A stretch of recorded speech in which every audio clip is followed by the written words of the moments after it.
Bonjour à tous. Quelques petites précisions sur la séance 3 que vous avez dû terminer de recopier dans votre cahier. C'est le passage sur la mort du roi. Ce que vous devez bien retenir, c'est que Tsongor et Katabolonga sont liés par un serment ancien, puisque Katabolonga avait le droit de disposer de la vie de Tsongor quand il le voudrait.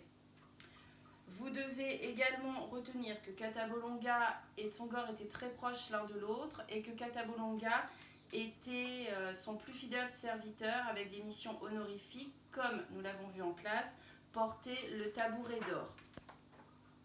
Katabolonga, il est face à un dilemme qu'on pourrait qualifier de dilemme cornélien, comme vous l'avez vu l'année dernière avec le Cid.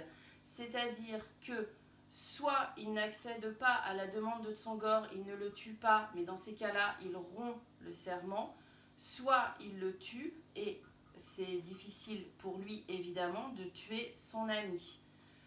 Nous avons vu que c'est Tsongor qui prend la décision finale en se coupant les veines, et Katabolonga est obligé de, entre guillemets, l'achever. Ce que vous devez bien voir, c'est l'utilisation de l'impératif par Laurent Godet, qui a ici une valeur de prière, lorsqu'il lui dit par exemple « aide-moi ».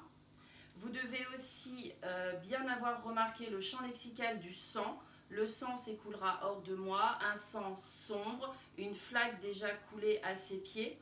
Une flaque déjà coulée à ses pieds, vous remarquez que c'est une hyperbole. Vous avez aussi de nombreuses répétitions. Bon, toutes ces figures de style participent au registre épique du passage. Et ce que vous devez bien retenir, c'est que cette mise en scène est rendue tragique.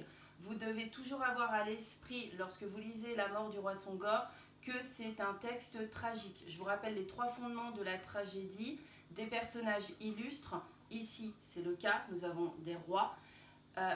Des personnages qui ne choisissent pas leur destin est marqué par les dieux, et l'écriture, le texte, doit susciter de la pitié ou de la terreur chez le lecteur. Voilà.